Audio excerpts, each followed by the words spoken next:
ব্যক্তি সম্পর্কে বলেছেন যে এই কয়েক শ্রেণীর মানুষ, এদের সালাত কবুল হবে না, এদের নামাজ কবুল হবে না, এদের ইবাদত বন্দেগী কবুল হবে না। এর মধ্যে এক ব্যক্তি হলো মা বাবার নাফরমান।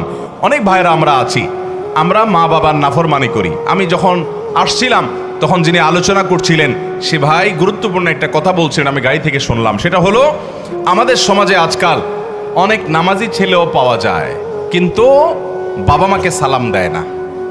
আছে না নাই? বাবা মাকে সালাম দিতে যদি লজ্জা হয় তাহলে এই লজ্জা কুফুরির অঙ্গ। এই লজ্জা কিসের অঙ্গ ভাই? সব লজ্জা কিন্তু ঈমানের অঙ্গ না। যেই লজ্জা আপনাকে হারাম থেকে বাঁচায় ওইটা হলো ঈমানের অঙ্গ।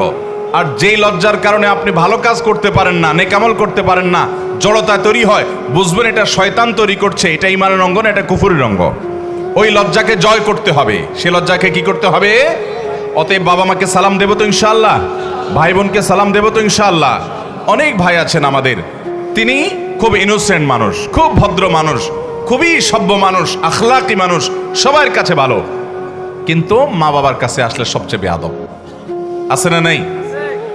ভাইরা আমার, আমাদের তরুণ প্রজন্মের এরকম দুরবস্থা চলছে আজকাল যে তরুণদেরকে যদি জিজ্ঞাসা করা হয় আল্লাহর জমিনে চোখ বন্ধ করে কিছু হোক বা না হোক, চুন থেকে নুন খসলেই যাকে ঝাড়ি দেওয়া যায় তার নাম কি? মা।